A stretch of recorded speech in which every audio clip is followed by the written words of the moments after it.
Hello and greetings from Hyde Park in Chicago. My name is Sebastian Burka and I am the Executive Director of the Stigler Center.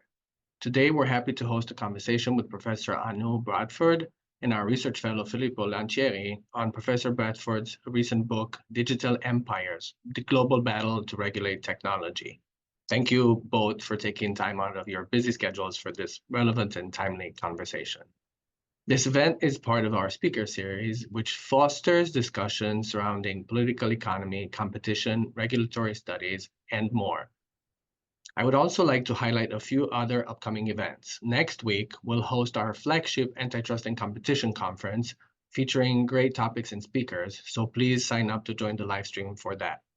On April 24th and 25th, we will host a mini course on the relationship between competition law and democracy. And also on the 25th in the evening, if you are in Chicago in person, join us and our booth partners for a discussion on navigating business ethics in a turbulent world. Feel free to check our website for more details, as well as our publication, promarket.org, which actually published a piece today on the book we'll be discussing right now. Also, remember to subscribe to our Capitalism podcast. The new episode released today features Ralph Nader. The relevant links can be seen in the chat function at the bottom of your screen. Now, before we begin, please note we are on the record and we will post the event video on our YouTube channel later. If you have any questions for the speakers, you can submit them via the Q&A icon at the bottom of your screens, and we have time for answers at the end. As usual, views expressed by guests are their own, not those of the Stigler Center or the University of Chicago. And now, please allow me to briefly introduce our speakers. Anu Bradford is the Henry Moses Professor of Law and International Organization at Columbia Law School. She is also Director of Columbia's European Legal Studies Center. A leading scholar on the EU's regulatory power and a sought-after commentator on the global economy and digital regulation, she coined the term the Brussels effect to describe the EU's outsized influence on global markets. And her new book that we'll be discussing today was nominated as one of the best books of 2023 by the Financial Times, among other accolades. Our moderator today is Filippo Lancieri. He's a postdoc fellow at ETH Zurich Center for Law and Economics and a research fellow here at the Stigler Center. His research focuses on understanding how governments shape markets and in turn how markets shape governments. And now, without further ado, I turn it over to Filippo. Thank you. Thank you very much, Sebastian. Good evening to everyone in Europe, and then good afternoon or good morning to all of you joining us from other places. It's really a pleasure to be able to moderate this conversation because Anu is not only a really brilliant scholar, someone who has made real contributions to antitrust and to regulation, but also an incredibly nice person. So I was very happy, Anu, when you accepted our invitation to come talk about your excellent new book that we're very much looking forward to hearing and discussing. So the way that we'll structure this is that Anu is going to give a small overview over the next 20 minutes or so, and then we're going to move to a conversation with questions. So if you have questions, feel free to send them through the overview and also afterwards, and then we'll just engage. So I won't take much more of your time, and I'll pass it to you, Anu. Please tell us more about digital empires. Wonderful. Thank you, Filippo, and thank you, Sebastian, and really delighted to share this conversation with all of you. So let me start with the underlying premise of the book, and that is the observation that we increasingly now have a global consensus that technology needs to be regulated. But there is no global consensus on what that regulation ought to look like. So in the book, I argue that there are three primary ways to think about digital regulation. There is the American market-driven regulatory model, the Chinese state-driven model, and the European, what I call a rights-driven regulatory model. So let me walk you through these models and the basic assumptions underlying each of them. So the American market-driven regulatory model really rests on this idea that we want to maximize free speech, free market, free internet, the incentives to innovate. The government is reserved only a trivial role, and the governance of technology is in practice handed over to the tech companies themselves. So it is a techno-optimist, techno-libertarian view of the world. The Chinese, on the other hand, are very focused under the state-driven model to make China a technological superpower and prepared to deploy state resources to meet that goal. But the Chinese government is also deploying technology as a tool for surveillance and censorship and propaganda in an effort to entrench the political power of the Communist Party and ensure social stability within the nation. So in the conversation, the Europeans are often portrayed as being forced to choose between the US and China, lacking a robust technology industry on their own. But in the book, I argue that the Europeans are not able to, nor are they forced to choose between the American and Chinese digital worlds, because the Chinese model for the Europeans is simply too oppressive. But the American model is too permissive. So the Europeans have charted their own third way forward, which rests on this notion of a human-centric digital transformation, where the protection of fundamental rights of individuals, the preservation of democratic structures of the society, and a vision of a more fair digital society, where we are redistributing the gains from digital transformation and the power away from the largest platforms to smaller companies, to individual users, and to the society at large. So these are, roughly speaking, the contours of the three regulatory models that we are observing. That raises then the question, why do I call these leading technology and regulatory powers empires? So empires, it is a big word, it is a provocative word, and I admittedly use it more metaphorically. But I think it is also conceptually helpful for us, because none of the three regulatory models are confined to the jurisdictions themselves. Instead, each one of them is actively exporting its respective regulatory model abroad, and in that process, expanding one's relative sphere of influence. But what is interesting to me is that all three are using different tools to do so. They're exporting something different. So the primary export of the US is the private power of its tech companies. So the US basically set these tech companies free to take over the world, and that is exactly what they have done. The US tech companies now produce products and services that are used by users from all around the world. And by deploying these technologies, they are being influenced by the American market-driven model, because that is embedded in the ethos of these tech companies. So through the presence of these private tech companies around the world, that is part of the American digital empire, which is reaching then, which is expanding the US's sphere of influence. So if I take just one example, Meta's Facebook has over 3 billion users in over 160 countries. That is part of the American digital empire. So the China, on the other hand, is exporting something different. It is primarily exporting what I call infrastructure power. So Chinese tech companies are building digital infrastructures, 5G networks, data centers, undersea cables, smart cities, safe cities, exporting these surveillance technologies along the digital Silk Road that reaches across Asia, Africa, Latin America, and even parts of Europe. And in the process of building this digital backbone of the digital societies around the world, they are also expanding the sphere of the Chinese digital empire and expanding the reach of the digital authoritarian norms. So what are the Europeans then exporting? And so Europeans are exporting primarily the superpower they have, which is regulation. Europeans are more well known for not developing technologies, but rather developing regulations that govern those technologies. And this is a phenomenon that I have called the Brussels effect. So the Brussels effect refers to the Europeans' unilateral ability to regulate the global marketplace. The EU is one of the largest and wealthiest consumer markets in the world, and there are very few global companies that can afford not to trade in the EU. So as the price for accessing the European market, these companies need to follow European regulations, including the vast array of digital regulations. But often these companies conclude that it is in their business interest to extend that European regulation across their global production or their global conduct, because they want to avoid the cost of complying with multiple different regulatory regimes.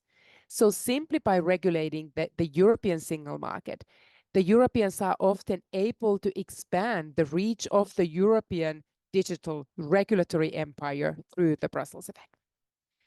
So let's pause here for a moment. If the first argument of the book is that this is not just about China versus US, also Europe is a digital empire. The second argument questions this idea that we are seeing a full decoupling, the splintering of the world into three separate digital empires. Instead, each of these empires are providing a different layer to the global digital governance. You have many markets where you at the same time have US tech companies, Chinese digital infrastructure, and European regulations governing that infrastructure and those tech companies. So that these empires are actually coming into conflict. They are colliding in many markets of the world. And that then leads to kinds of conflicts that I'm examining in the book. So when we talk about those conflicts or those battles, I think it is helpful to distinguish between two different types of battles that we are observing. One is a set of horizontal battles, and these are the battles between the empires themselves, so government versus government. And then we have vertical battles, which are battles between the governments on one hand and tech companies on the other. So if we think about these horizontal battles, the most prominent battle right now is the tech war between the US and China. That is the battle for technological supremacy, for economic preeminence, ideological, geopolitical, even military supremacy. And that is something that is mostly dominating our conversations about the geopolitics of technology. But there's another important horizontal battle unfolding, and that is the regulatory battle between the US and the EU. So the US tech companies have come to the European markets, and in the eyes of the Europeans, they have engaged in the kind of behavior that now has generated a backlash, that the US companies are abusing their dominant position in the market. They are exploiting the data of European consumers. They failure to moderate content in a way that would get rid of the hate speech and disinformation is destabilizing European societies. And the European regulators are striking back. They are asserting themselves into the marketplace and deploying the regulatory instruments in an effort to then take back control from these tech companies, which then has led to resentment in the US saying that, look, it's not our companies that are overreaching, it's your regulators that are overreaching. So those transatlantic battles are an important other horizontal battle that we are observing. But at the same time, when the governments are fighting these horizontal battles, they are engaged in vertical battles where they are seeking to regulate these tech companies in their own markets. Even the United States is now reconsidering its commitment to the market-driven model and these techno-libertarian convictions and asking the questions whether they also ought to revive their antitrust laws, adopt a federal privacy law, start rethinking Section 230 and regulating artificial intelligence. So whether they should engage in this vertical battle as well. But the horizontal and vertical battles are inherently interlinked. And that is introducing elements of restraint to both battles. So let's go back to the US's conversation, whether we also ought to start reining in the tech companies. That vertical battle takes place in the shadow of the horizontal battle, which means that the US is only willing to go so far in reining in its tech companies because these very tech companies are the greatest assets the US have in the horizontal battle against China. And the US is worried of weakening the companies that it needs to ensure its preeminence over China in the horizontal battle. So we see more of a half-hearted effort to reinforce that commitment to the vertical battle. So let me now move to the question that probably interests many of you, which is what happens in these battles? Who wins the horizontal battle and who wins the vertical battle? And here I'm willing to make a couple of predictions. So my first prediction is that the American market-driven model is losing. The US is losing the ideological battle when the world is increasingly moving away from the market-driven notion that the tech companies can be left to self-regulate. As I mentioned, even the US itself is now questioning its commitment to the idea that we can hand this over to the tech companies.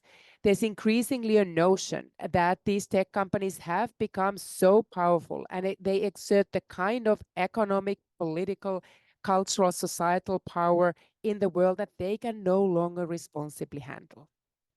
So if there is a sense that the US market-driven model is no longer fit for today's societies, that is good news for the European model.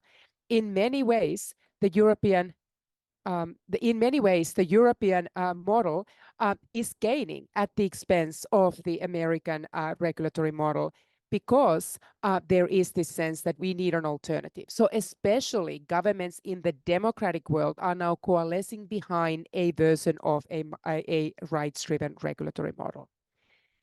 But I have three potential concerns about the lasting success of any European victory in this battle. And the first concern is this idea that, yes, there's increasingly a sense that the European model best serves the public interest. It protects the fundamental right to privacy. It preserves the democratic structures of the society. It leads to a more fair distribution of the benefits of digital transformation. But there's a question whether it is consistent with innovation and economic growth.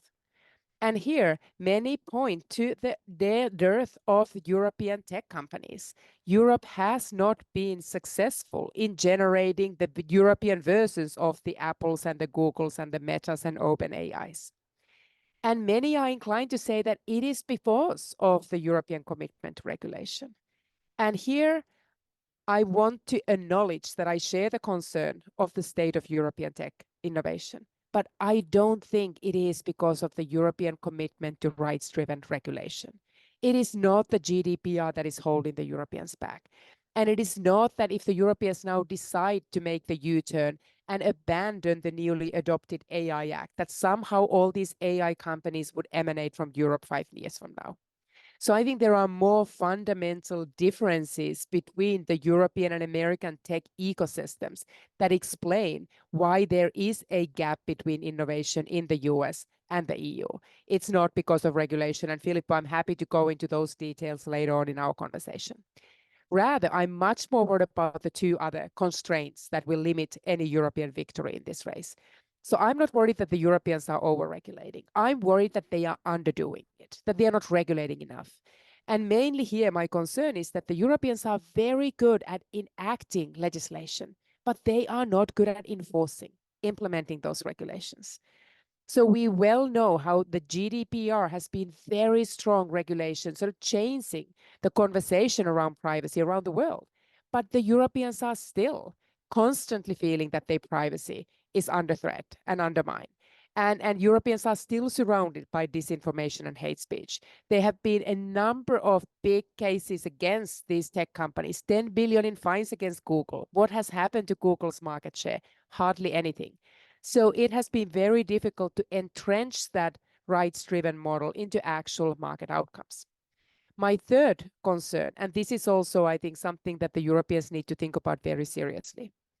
The European model has great resonance in the democratic world, but it has very little appeal in the authoritarian and authoritarian-leaning world. And that world is getting bigger by the day. So these countries, they don't want the European rights. They don't want the European commitment to democracy. They look at the Chinese state-driven model and they like what they see. And let me give you two reasons why I think the Chinese model continues to appeal. And it's very hard for Europe or America, for that matter, to convince these countries that they should not follow China. So one reason is the appeal of this infrastructure power. China is providing these countries the critical digital infrastructure that they desperately need. The Chinese infrastructure is good and it's affordable. And it would be a tall order to ask these countries to reject that infrastructure, especially if we don't provide them an alternative. And here is a second argument, and I know this is rather uncomfortable for me to argue. It's rather controversial, but I think it needs to be said. China has shown to the world that freedom is not necessary for innovation. They have created a thriving tech economy without being free. So it is hard for us to go to these countries and say, look, if you choose to follow the Chinese model, you get control, but you will not see economic growth. They look at China and say, well, looks like I can have both. So let me now move to my closing remarks that I want to end before we open it up, Filippo, is that what I think is the most consequential battle of all, that really sort of left me with a great sense of unease as I was finishing the book, is that ultimately the battle that we are fighting is the battle over the future of liberal democracy. And I want to invite you to think that that battle can be lost in one of two ways. The first is if we lose that horizontal battle to China, if the EU and the US and the other techno-democratic allies cannot persuade the world of the strength of their regulatory models, but the world is increasingly turning to the Chinese state-driven model and adopting digital authoritarian norms. And for the reasons I mentioned, it is not inconceivable that the Chinese model is actually gaining more and more traction. But I also want to remind everyone that that battle over the future of liberal democracy can also be lost if the EU and the US lose the vertical battle to the tech companies. Because then the world is not governed by democratic governments, but by tech companies. And that is also not a victory for democracy. And here we need to be conscious that that vertical battle has been difficult for the US and the EU to win. So the US has a hard time enacting any legislation in this domain. China doesn't have a hard time legislating. If the Chinese government decides it's time to crack down on the big tech, guess what? It is time to crack down on the big tech. The Europeans are successful in legislating, but they have a hard time enforcing. Again, the Chinese government does not have a hard time enforcing. They are not dragged to the courts, independent courts, for a decade to fight these battles if they try to enforce their rules. That happens in Europe. So if the US and the EU in particular cannot show to the world that there is a liberal democratic way to effectively govern technology, we are forced to concede that the digital economy is either governed by the authoritarians, whereas democratic governments are destined to fail in that same endeavor, or it's governed by tech companies. And neither is consistent with liberal democracy, because that would really force us to conclude that the true digital empires are either the authoritarians or the tech companies. And none of us who believes in the benefits of liberal democracy should be comfortable with that conclusion. So with that, let me hand it over to you, Filippo. It was a great moment to hand it over. I think that exactly when I finished reading the book, in the beginning, I was like, oh, digital empires, maybe she's exaggerating. But then when you reach the end of the book, you really have this notion like, no, she really means it. And it's true, right? In a way, it's almost like a Star Wars style, like you could play the music in the end and think like, oh, we're really talking more broadly about technology, but talking about the role of technology in society. And so I wanted to start by exploring this configurations of the empires and try to dig a bit deeper into how they are shaped and what happened with them. And then Larry Strickling has a long, but I think great question already in the Q&A. So feel free to send questions. I'll do my best to ask questions and moderate. And basically, if I get his question right, what he's saying is that in a way, the US description can be seen as overly simplistic, or at least misses that there has been a lot of attempts by the US to regulate technology as well, and then in the beginning, if you look even at the right to privacy, this was data privacy was almost born in the US, right? The Privacy Act from the 1970s in many ways is the predecessor to many other privacy legislation that even goes to Europe afterwards. But over time, this regulatory push has been weakened because of the broader regulatory movement, but also in part because, we cannot get anything passed right now. So he's talking about the role of Democrats trying to push for legislation and Republicans trying to block legislation all the time. That kind of leads to this standstill. So how do you see this interaction between some attempts to legislate that fail? And is this an example of a country that has been always losing its vertical battles, or is the US not even trying together? How would you see this differentiation? Yeah, so very good. So let me first take the invitation that the accounts, as I now describe, are obviously rather simplistic. And I think what I take pride in the book, I try to be very nuanced. And I also concede that the markets don't always win in the US. In many ways, the US is also committed to rights. So free speech is a right. That is the right that the Americans are looking to protect. And that is at the core of the Section 230. So that's about markets, but that's also about freedom of speech as a right. And also there's many elements of state-driven model in the US as well. So many of the technologies of today originate from the funding by the Department of Defense, from DARPA. And now if you look at the US policies, the export controls, investment restrictions, massive subsidies, that's not a free market manifesto.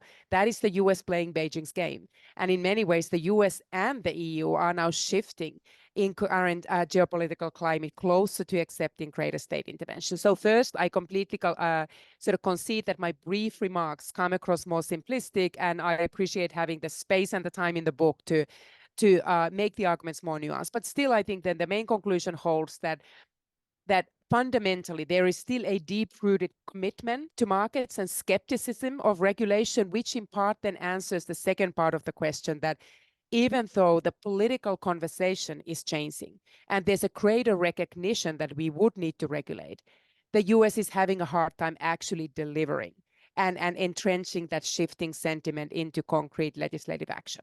So why is that? So one is just the US political system, in particular Congress, remains deeply polarized.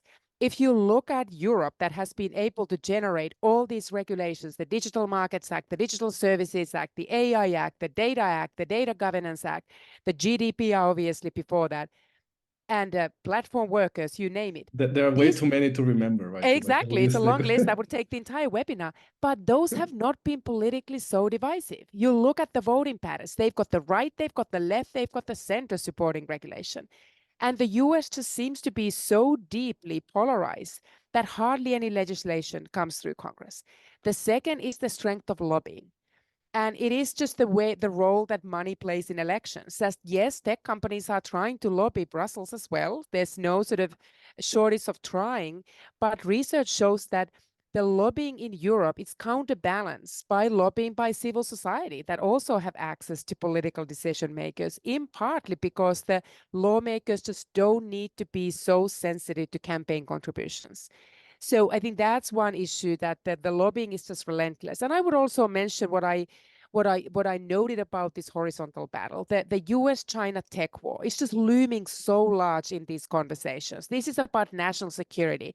This is about the role of AI in delivering the sort of the future distribution of the balance of military power. So there are many reasons that sort of explain in part why the US just doesn't get over the edge, that even though there are attempts to legislate, it is the confluence of these reasons that I think sort of prevent from that new recognition of the importance of legislation and the attempts to legislate from actually in the end delivering anything concrete. Thanks. And I think building on that, and then about this distinction between the US and Europe, and then we can dig a bit deeper on the European example. There's a great question by Isha here that's asking, how do you see the role of basically technological expertise in government? So do you think that part of the reason why there's more legislation in Europe than in the US is because Europe has more regulatory capacity, more expertise, or this is something that you would say is not necessarily the main driver? Yeah, so I think there's a lot of concern that partially because the Europeans have been able to legislate but not enforce effectively. One question is whether actually they don't have enough capacity. So we need more data scientists, for instance, then to ensure that the Digital Services Act and the Europeans' ability to scrutinize the algorithms and really try to have an impact in this field actually needs more capacity that the Europeans haven't had. The lackluster effort to really enforce the GDPR. Partially, I think what is to blame, or many people say that it's because the enforcement is not centralized, and these individual member states and their data protection agencies, including predominantly the Irish Data Protection Agency, has been overwhelmed because all these tech companies that are headquartered in Dublin, they fall under the jurisdiction of the Irish Data Protection Agency, and they don't have the resources, maybe not even the capabilities to fully legislate. So I think these the capacities is a main challenge everywhere where we are trying to regulate technology. And you see it very prominently featured in this conversation about AI. There are many who say, look, governments should not regulate AI because they don't understand AI. And the tech companies are quick to seize this argument and say, look, we know this, we developed this, you don't understand this, so you can do a lot of harm by trying to step in. And here I like to just say that, look, it is true that our lawmakers often lack the precise knowledge that the industry have. They don't know how to build planes, yet we all think that airline safety needs to be regulated. You don't have the governments who actually would know how to develop vaccines, lawmakers who know how to develop medicine, yet we all think that the pharmaceutical regulation, approval of medicine needs to be pretty stringent. And then when it comes to AI, yes, I think we need to ensure that our lawmakers and regulators talk to the industry, that they can hire experts on technology. But at the same time, this is not, for instance, AI is not just about technology. It's also about how technology impacts democracy and our fundamental rights. And there, I'm not sure that the Facebooks of the world have all the expertise on how to run a democracy. So ultimately, there needs to be a partnership and a conversation. But I really appreciate the question, because one key question for winning or fighting that vertical battle effectively is that the governments need to have the expertise to be not just sort of regulate enough, but regulate in a right way that ultimately doesn't stifle innovation, but that effectively protects the rights and prevents those societal harms that we are particularly worried about. Yeah, I like that. When Facebook settled in Ireland, they said that one of the reasons, there's this very old interview, they'll never say it again, was because of its favorable regulatory environment within the EU, you know. And one of my favorite examples of the GDPR is actually, so Ireland, for those who don't know, is mostly in charge of enforcing the GDPR within the EU, so data privacy rights. And I think until 2020, the Irish Data Protection Authority was stationed on top of a small supermarket. We had like, it's a beautiful picture. You can Google it online and see it. It's worth Googling, I was just going to say. It's really worth, or binging or whatever you do. No? But this brings me a bit to another tension that there is in your book and that you mentioned now, which is that you really see this European regulatory model, I think, in a very positive lenses overall, right? If people before read your book, no one would say that Europe is really winning, but I think afterwards you're kind of making a claim like, hey, the Europeans in many ways are winning, but they have a major problem of under enforcement. So they really are, while they might be winning the battle of ideas, they're not necessarily winning the real battle on the ground. So would you say that the European regulatory model is a success, a partial success, a failure, and why? How would you group it, and how would you think about distinguishing these characteristics? Yes, it's a good and fair question, Filippo. But I think one question is, what's the benchmark? What's the alternative? What would be the world like without Europeans' even efforts to regulate? And I think you can't let the perfect be the enemy of the good here. I say that the European regulatory model is far from being perfect. I can criticize the GDPR. Probably the most powerful criticism of the GDPR is that I think it's disproportionately costly for small companies. And it is entrenching further the power of the big companies that can afford to comply with the GDPR. So it's directly undermining this European notion of fairness, that we would be sort of shifting the power away from the big tech companies. So I am fully aware of the limitations of the European regulatory model. The fact that these big antitrust cases ultimately have not made the markets more contestable, which then led the Commission to say that, look, we need new powers, we need this ex-ante regulation. That led to the passing of the Digital Markets Act. And now I think it remains to be seen whether these new tools like the DSA and DMA actually will make the difference, because they are powerful tools. They strike to the heart of the business models of these companies. Fines are just not enough for these companies that have such high revenues. Fines are the price of doing business, and they are fine as long as they can pay their way into compliance, as opposed to fundamentally being forced to, let's say, open the App Store. But now it's the time when we see whether this shift in the emphasis and the regulatory tools will actually make a difference. That said, Filippo, with all its limitations, I think the world is in a better place because the Europeans have called the attention to need to regulate. And they still have shifted the consciousness of us around data privacy. They have forced now real changes to the way these companies are scrutinized. and how we view, for instance, content moderation. And they've given templates for many other legislators to follow suit. And I think ultimately it may take time, but this collective effort to sort of remove the presumption that the unmitigated market power of these companies somehow is tolerated. And so with all its imperfections, I would like to think that the world is in a better place because of the European efforts to regulate. And I hope that we see a sort of an even more effective way to implement these regulations in the years to come.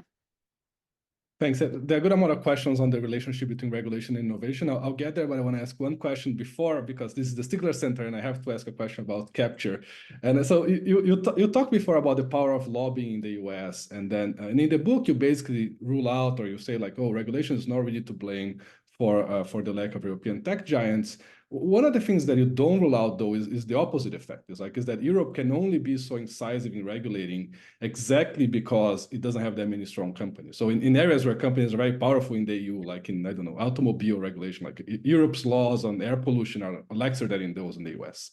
So would you see a world where, like, if Europe becomes more important, the European companies become more important, the power of the European Brussels effect power is going to weaken or not? So how would you imagine that? Yeah, so I mean, look, I have long argued that the European regulation is not a manifestation of protectionism. This is not some envy-driven attempt to go after American companies that have been more successful, even though that would also be consistent with the idea that there are no political costs in going after the US tech companies. But I think there are a few reasons to suggest that that's not the real motivation. There are genuine concerns about the effects of market power. And the European commitment to privacy and this is the historical reasons why the Europeans are not comfortable with hate speech. There is a narrative that is very compelling. And it's a different cultural and historical background than in the United States that has been driving regulation in the Europe and not the same way in the US.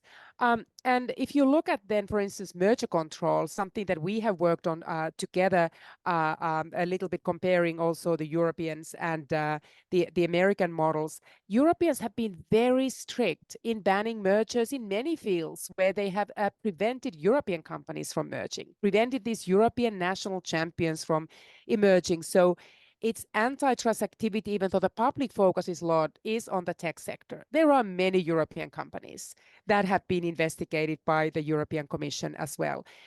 What I do worry about, though, that the conversation in the last few years is shifting. And there is a creative focus on strategic autonomy, digital sovereignty, industrial policy everywhere. In the United States, there's much more appetite for industrial policy. And in Europe, this has manifested in part with the suggestions that the Europeans should, for instance, harness its merger control to build European champions. And this is something that I worry about, Filippo. A great deal is that and you saw the lobbying effort at the last mile of the AI Act, Mistral, a French successful AI company, led the French that are also very comfortable with industrial policy and perhaps even protectionist motives here to try to give them an advantage to its own company. So the Europeans are not immune to that, especially in today's environment, where everything has become more geopolitical and where industrial policy is replacing, sort of coming back in with force. And I worry about that. And I've often now warned the Europeans that if you think about you having power through regulation, you believe in the Brussels effect, you should remember that the Brussels effect is a tool to export good and bad regulations alike. And in the Europeans now convert, for instance, their competition policy, their antitrust, for a tool for protectionism and industrial policy. Guess what happens if you have a German company trying to go to Brazil and acquire a Brazilian company? Brazilians may well say that, look, we like our national champions fine as well. And the Europeans can become the biggest exporter of techno-nationalism and techno-protectionism. Very interesting. So we have a couple of questions on innovation. One by N.E. who's asking basically, if it's not regulation, so what would explain this lack of European tech companies? Is it a matter of entrepreneurship, financing, or other issues? And then there's one by Joe MacArthur that's saying that basically more and more it seems that, I'm summarizing, not reading directly, that more and more it seems like these gains in AI are really based on a lot of data. And so gains in consumer privacy and consumer experience can actually lead to like losses in future innovation. So would this actually be a net loss for society or not necessarily? So how would you address these questions? So excellent, very, very good question. So let me just offer an alternative set of reasons that I think are much more powerful in explaining the innovation gap between the US and the EU in the domain of tech. So one is the absence of a digital single market in Europe. So the markets remain fragmented. There are linguistic differences, cultural differences, there are legal differences. It makes it much harder for tech companies to scale in the EU because they face this patchwork of regulations. So in many domains outside of digital, there is a single market and much more harmonization. But when it comes to digital, that work is incomplete. The second is that the same when it comes to capital. There is no integrated deep capital markets in Europe. So capital markets are fragmented. They don't have the depth of the US capital market. So it's much harder to fund your innovations in Europe. So startups, they do really well in the first few funding rounds, but as soon as they need more capital, they need to turn to US venture capital or they're acquired by the largest US tech giants.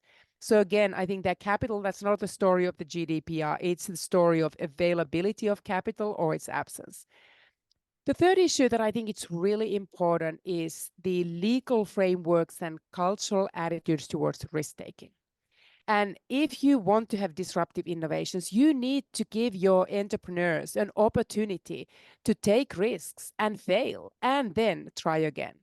And the Europeans don't give you that second chance. So some of the most stringent bankruptcy laws, punitive bankruptcy laws are found in Europe. There's also a lot of stigma around failure. So it's very hard in Europe if you start a tech company and you fail, you go through bankruptcy, you do not start that easily again. Whereas in the Silicon Valley, it's kind of built into this venture capital model. You try very hard, then you fail, then you go and raise more money, and they give you more money because it seems like you're working on big things. So it's almost like this fail fast, fail often, fail fast mentality that has never really landed in the shores of Europe. So that is one. And then the fourth one, Filippo, there's also the flexibility of labor markets that I think it's important in Silicon Valley. The ban on non-competes makes it much easier for the labor to move around, the ease of hiring and firing, something that the Europeans don't have. But one is really this idea around Americans' ability to tap into the global talent that the Europeans have not been able to replicate. So American commitment to diversity and ability to draw on the world's best innovators has really served this country well. So if you look at, for instance, the over 50% of over $1 billion startups in the US have an immigrant founder. So immigrants have made tremendous contributions to the innovation ecosystem. And if we for a moment just focus on the household names, the largest tech companies and their founders. So Steve Jobs of Apple is a son of a Syrian immigrant. Jeff Bezos, the founder of Amazon, second generation Cuban. Elon Musk of Tesla, South African. Sergey Brin, the co-founder of Google, Russian. Eduardo Saverin, the co-founder of Facebook, Brazilian. So I could go on. This is not the story of the GDPR or absence. It's the story of having the best talent from all around the world that have access to capital, that can take risks, that can scale in an integrated marketplace. So I want to focus for a moment for this because one hesitation for the US is that if we move to the European rights-driven model, will that be the end of innovation? Adopting a federal privacy law would not dismantle the capital markets in this country. It wouldn't rewrite the bankruptcy laws. It would not make it impossible for the immigrants to come and still find that the US is the best place for them to get their education, to stay in that labor market, to raise money, start a company, and so forth.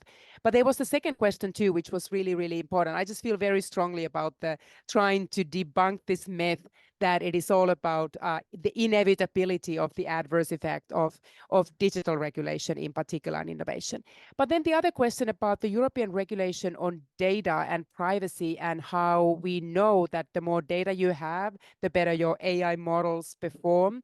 So the attempts to restrict that data may then also limit the innovation in the AI space. And I think that is a real concern. And I have anybody who knows my writing knows that I take data privacy very seriously, but I think the Europeans need to find a way to anonymize data and deploy that data in a way that is consistent with the GDPR, but that also can be deployed in helpful commercial ways. So there is probably more that we can use to deploy the data that doesn't undermine the European model, but that is more sensitive to the importance, the benefits of using that data.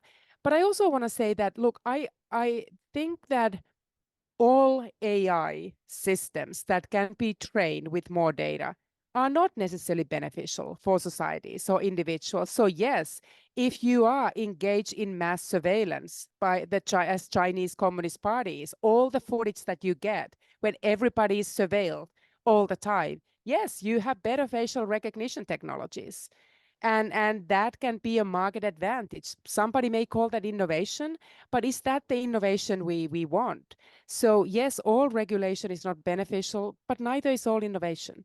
And that's why I think we need to be very careful in where we want to maximize and sort of allow for unrestrained data use, and where we think that even if we see less innovation, that's the type of innovation that we are comfortable seeing the less of.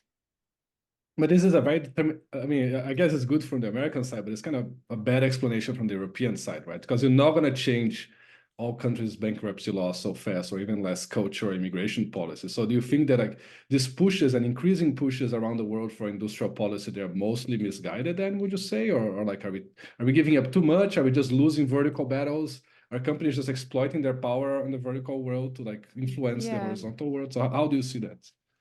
Yeah, so look, I am not saying that the government should have no role. There's no industrial policy that can be done in productive ways. I think it's actually one of the hardest questions that I would love people at Stigler Center and other sort of hotbeds of sort of very I think analytically important thinking to really try to think, what does this kind of post-neoliberal world look like, where we inevitably see more government intervention. We see greater political support and desire for industrial policy, and sort of what does that look like?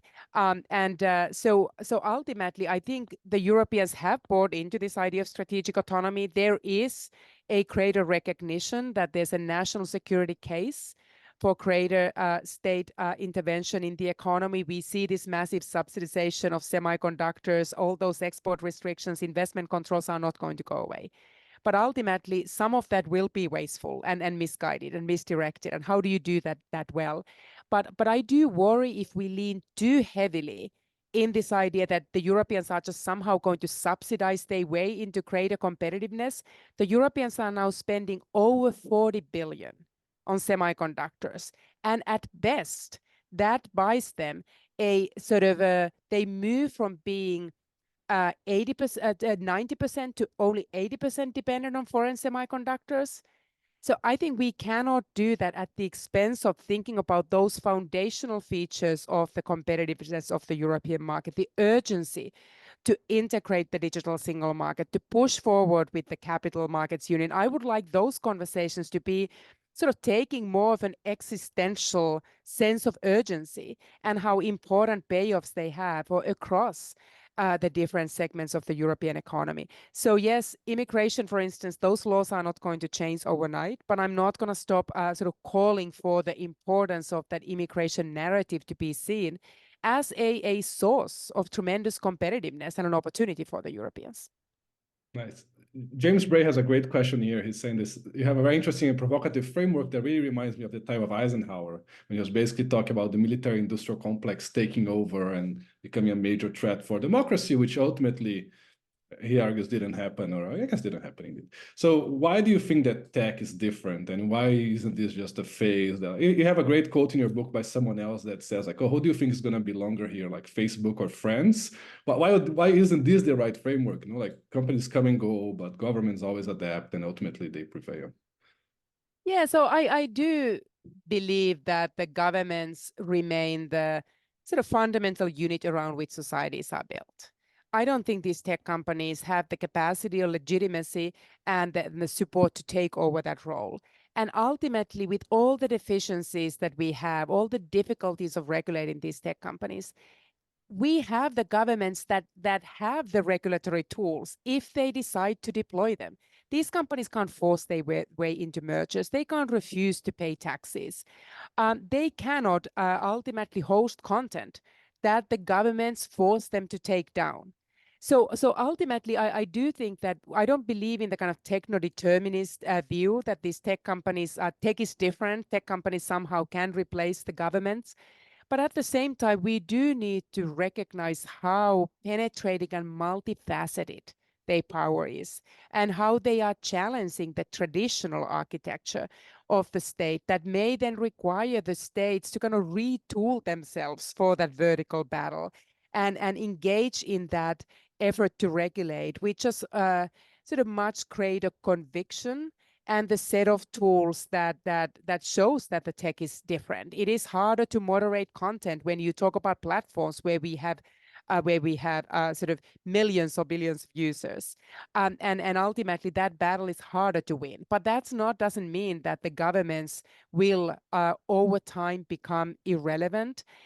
But I think it also sort of poses the larger questions that there's a way to overdo that as well. And I think ultimately the Chinese, I recognize how they have been effective in many ways. When you are an authoritarian, it is easier to control speech when you don't need to engage in this hard line drawing whereby you are committed to freedom of speech, but at the same time you want to protect individuals and democracies from the barrage of hate speech or disinformation that undermines the integrity of the elections. And that is much harder when you are not an authoritarian, when you actually do need to govern in a way that is more nuanced. A draft regulation that at the same time tries to sort of protect civil liberties, but at the same time be sensitive to national security.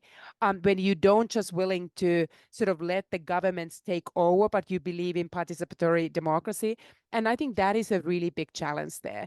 But that doesn't lead me to conclude that it means that the governments should not do it, that they cannot do it. But I think it would be naive to sort of assume that that is an easy battle that can only be fought with existing or kind of old tools and they will be always effective. Yeah, I think for those interested in this topic, a couple of years ago, we actually released a report, the Stigler Committee report on digital platforms. And we had we had 4 working groups. One of the working groups was looking at political power, and they had a very interesting conclusion on looking like the different sources of political power and saying how, and trying to show how some certain tech companies actually have many sources of power that other companies like military companies wouldn't have. But I'll leave it as a plug. I'll ask Sebastian and Rachel to put it on the Q&A. But I wanted to move a bit to China in the time that we have left. So there's a great question by Scott Drews that's basically saying like, oh, if China is deploying 5G infrastructure at market rates, and then at some point they decide to crack down, you know. So I think he's saying, I think the way that I read this question is that there are 2 ways through which China can be influential. One way is basically through authoritarian governments aligning and accepting the technology. The other way is a bit more what might happen to Brazil, for example, which is the tail of the frog in the boiling water. You know, like Brazil likes good products, they're cheap, and then we just like, we can't afford to buy more expensive products, and then we're just gonna deploy Huawei technology across the board, and then in 10 years it might be too late, and it might actually enable authoritarians to take over. Do you see this as a threat, and how would you think, is there any way to counter this threat, especially in developing countries? Because that's something that gets much less attention, in this discussion. So I think it's a really important question, Filippo. So I appreciate you raising that, because in many ways, we need to recognize that it's hard for us to go to the developing countries and believe that they share our priorities. So for us to say that don't use the Chinese technology because that will invade your privacy, you will be spied on by the Chinese Communist Party. The US tried that in persuading, for instance, Malaysia, the Malaysian government to turn down Huawei's offer to build the digital infrastructure. And the US said, well, you will be spied on. And the Prime Minister of Malaysia said, what is there to spy on in Malaysia? So all countries He could have said the Americans are spying as well, you know. Exactly. So there are others say we spied on anyway. So like ultimately it doesn't matter. But then there are others to say like we don't have the same concern around national security. The idea that it's more valuable to spy on the US than to Malaysia, that's their view. The other one is that there are many who say that, look, you Europeans, you can afford to worry about privacy. I have 50 other concerns that are more important when I'm trying to basically pursue our country's path to digital development. And then many say that, look, my population likes surveillance cameras. They are worried about whether they stay alive. They're worried about crime. And they like the idea that there's more surveillance if that brings down the crime rates. And they said, we are just not at the stage of development where privacy would make our top 50 concerns. So we cannot just go to these countries and expect that our spiel around greater privacy is the one that gets them to turn down an infrastructure project that they can actually afford to purchase.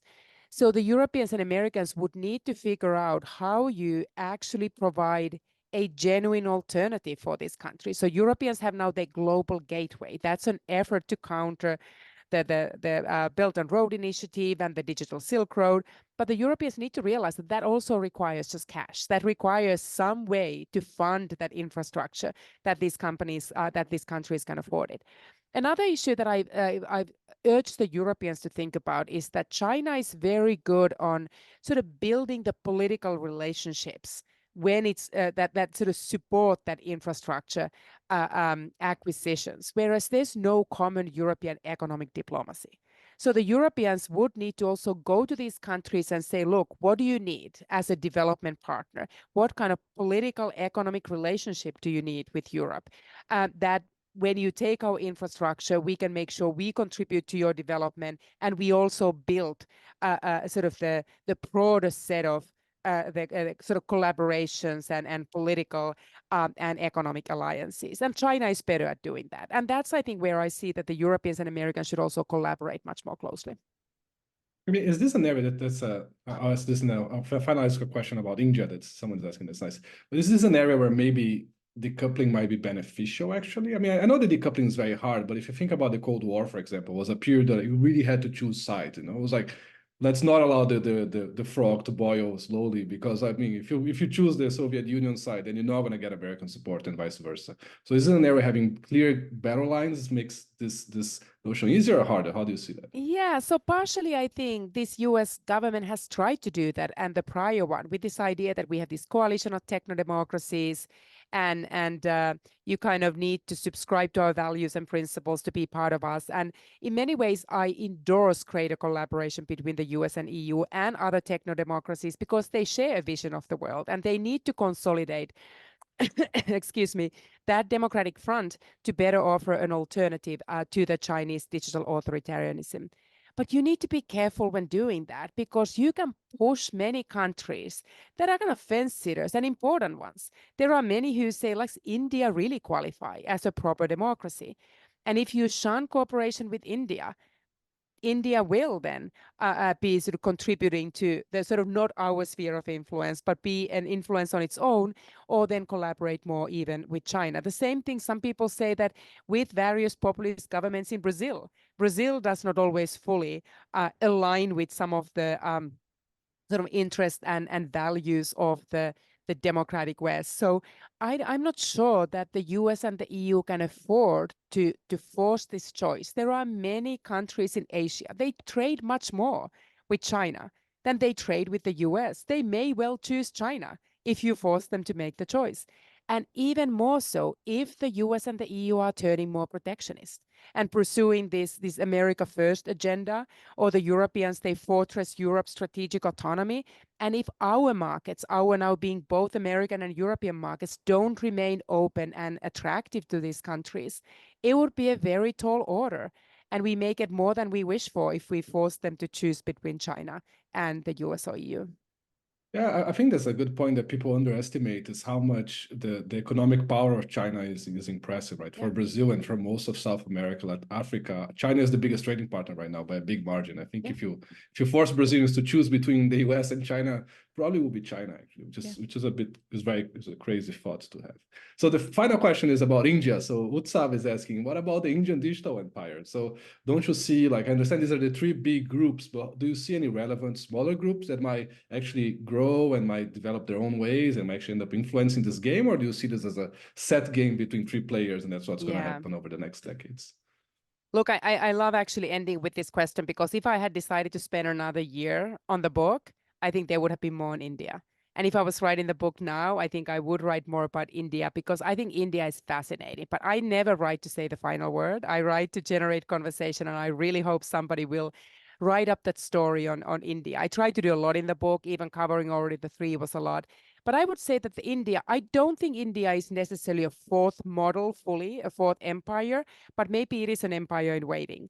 And I say this for a couple of reasons. So India is not at the mercy of the three empires in the sense that it's more like a hybrid model, that it's in the position, it's big enough, it has enough kind of technological know-how and regulatory capacity, economic and political heft to pick and choose. So it has, for instance, copied the European privacy law very closely. It has a variation of the GDPR, but then it's including all these very China-inspired data localization provisions that is much closer to the state-driven model. And then right now, if you think about the content moderation in India, it's not exactly the full embracing of the way we think about content and freedom of speech in democracy. So somebody could say it has a little bit of a sort of Chinese characteristics in some of the policies, especially under Modi. But at the same time, it also has great friction with China. It has been banning all these Chinese apps, so it's hard to see India as an ally of China. So I see it currently more as a hybrid model. But it is now having also, it's more independent. You talk about Indian stack, the digital public infrastructure, which is impressive. And potentially the export, the way to also then expand the sphere of potentially Indian influence going forward. So I think that is something where there's much more to be said. And I am certainly now following with great interest the writing that is emerging on the digital public infrastructure and India's role in exporting its model in that world. The next book then, Digital Empires 2, the Empire Strikes Back will be in a couple of years. We'll host you here for. Well, thank you very much for a terrific conversation. I think this was great, and I'm sure people appreciated it a lot. And if you haven't, buy the book and read it. It's actually an easy read. It's actually very pleasant to read as well, which is hard for books written by academics sometimes, though. But Anu, thank you very much. It was really a pleasure, and thank you all at home who followed us, and don't hesitate to engage with us more. Thank you. Great questions. Really appreciate it. Thank you, Filippo. Thank you all. Bye-bye.